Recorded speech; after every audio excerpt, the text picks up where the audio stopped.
in 1994, I was in my second year of residency, a third year of residency, and I conducted a study at an inner city clinic. I was looking at literacy. I was really curious about parents reading to their children and kind of the reach out and read work.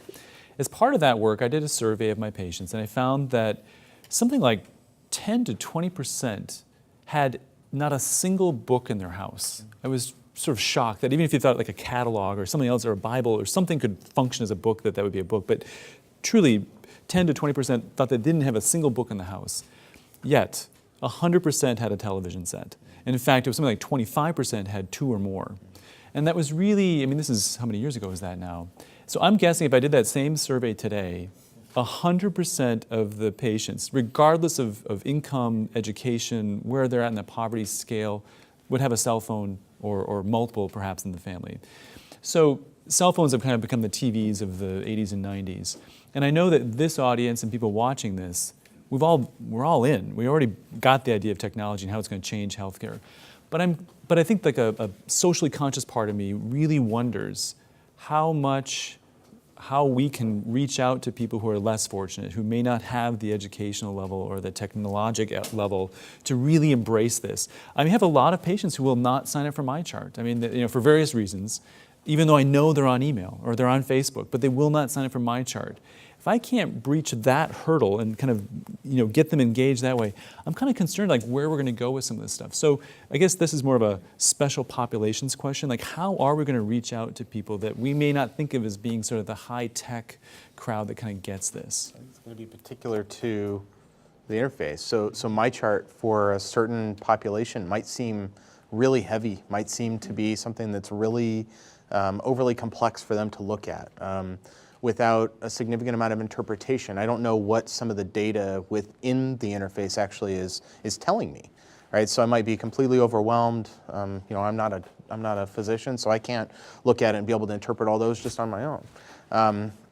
But at the same time, we have entrepreneurial folks that are developing applications and interfaces for folks that are at that lower socioeconomic stage or at a lower level of education, that are communicating important information to them. And I think that at some point in time, those two will merge. I think we'll start to see the app community kind of continue to find a way to increase and grow their scope, which will start to take on more of those folks that are not necessarily tech savvy today, but being able to create more friendly interfaces for folks that need them.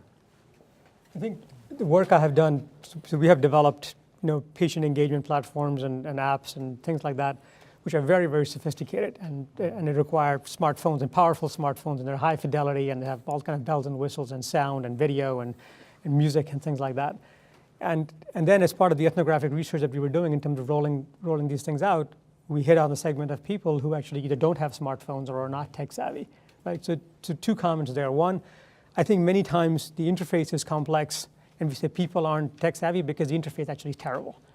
The design, the human-centered design aspect hasn't really been solved for. Exactly. So I think my parents eventually figured out how to use an Apple, an iPad. They still struggle with the PC and get a blue screen of death every so often when you turn a PC on, but they figured out how to use an Apple product. So I think part of it is the human-centered design aspect. And second, I think in some cases we overcomplicate the interface. Your point about MyChart being too heavy. So for this specific segment that I was rolling out with, for a population, they actually preferred a voice response system. So instead of giving them high fidelity video and things like that, they actually wanted someone to just call them, and a synthesized voice asks, "Did you take your medicines today?" Right? And they reply back and actually records and converts it. And you don't need a smartphone for it, and it's very, very simple. Right? They can hit a button. So I think there's ways to actually deliver telehealth and telemedicine with very, very simple interfaces without having to worry about high tech or high cost. By population. You also have an ecosystem around your patient, if you will. You have family caregivers, and you have others than just the target person. If the person might be illiterate, maybe their children might actually be the one that you direct some of the care model to help the parents at that point. I also think MyCharts may not be the only way that you deliver information. You mentioned you had a Facebook query. Maybe a private wall gets set up. And again, this doesn't all have to be you. You're the leader of a family health team. You have different people on the team that have different functions and different roles. And communications interface is fairly common. I literally get 300 emails a day, and I'm sure most of you do. And we have to triage them. Some I send to someone, some it's a one-word response, some it's, I bin it because this is going to be it's going to take a while to work. I can't do it on my phone. I'm going to have to sit down with a laptop to do this. So maybe you reach some of your patients on Facebook. I mean, there are 1 billion people on Facebook. It's highly likely they have some social connection. Maybe you reach them with a tweet. Maybe there are lots of different, maybe you reach them with Patients Like Me in their Patients Like Me group or their community church group.